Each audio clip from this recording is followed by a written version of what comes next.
امجد صاحب، سب سے پہلے تو یہ کہ آج کی تاریخ 16 دسمبر جس میں ہم ملک کی تاریخ کی بدترین جو سانحات رونما ہوئے، ایک نے ہمارا تاریخ نہیں بلکہ جغرافیہ ہی بدل دیا، اور دوسرا واقعہ جس کو 6 سال ہو چکے ہیں آرمی پبلک اسکول کا، سر آج بھی ہم اس کو جب یاد کرتے ہیں تو ہمارے دلوں سے خون رس رہا ہوتا ہے۔ امجد صاحب، بسم اللہ الرحمن الرحیم۔ دیکھیے، بات یہ ہے کہ قوموں کی زندگی میں بعض خوشی کے لمحے بھی آتے ہیں، لیکن بعض اس طرح کے سانحات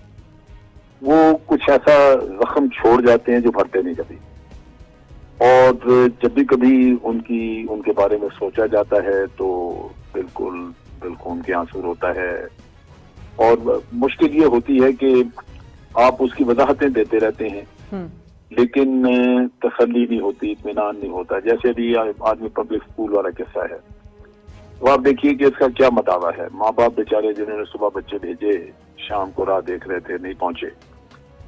تو ٹھیک ہے، دوسرے بچوں کے لیے آپ نے سیکورٹی کے انتظام بہتر کر دیے، بندے پکڑ لیے، سزا کسی کو ہو گئی، لیکن اتنے سارے لوگوں کا جو دکھ، وہ بیچارے وہ چھوٹے چھوٹے معصوم بچے جو مارے گئے، ان کا تو کچھ بھی، ماں باپ کو ہم کیا تسلی دے سکتے ہیں، کیا کہہ سکتے ہیں، ان کے لیے کچھ بھی نہیں کر سکتے۔ تو یہ چیز ان کے لیے تو ایک یہ دکھ اور سہانے روح، یہ چیز جو ہے وہ چلتی رہے گی جب تک وہ زندہ ہیں، یہ بھگتیں گے، لیکن باقی بھی لوگ اس کو بھلا نہیں سکیں گے۔ خاص طور پہ میں جب سوچتا ہوں تو میں تو اس کی تحقیقات جو ہوئی اس پہ بھی، کیونکہ میں اس کے ساتھ تھوڑا بہت اس کو مانیٹر کرتا رہا، اب جب بھارت کا بڑا واضح اس میں ہاتھ نکل آیا، اور مجھے یاد آتا ہے کہ جب یہ واقعہ ہوا تو بھارت نے، مودی نے ہمارے ساتھ ہمدردی کا اظہار کیا اور کہا جی بڑا ظلم ہوا، اور جب مجرم بھی وہی نکلا اور پھر آپ اس کو سزا بھی نہیں دے سکے اصل مجرم کو،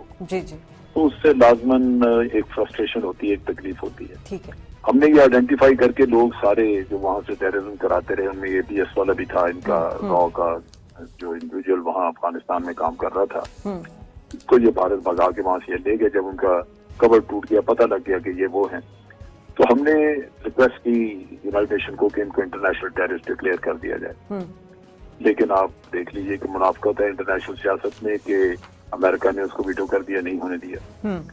یعنی یہ تو بڑی چھوٹی سی چیز ہے نا کہ کسی کو آپ اگر ٹیررسٹ ڈکلیئر کرتے ہیں، چلیں جی اس کے ایسٹ فریز ہو جائیں گے یا وہ ٹریول پہ کرنے پہ پابندی لگ جائے گی، حقیقتاً تو اس شخص کو سزائے موت ہونی چاہیے،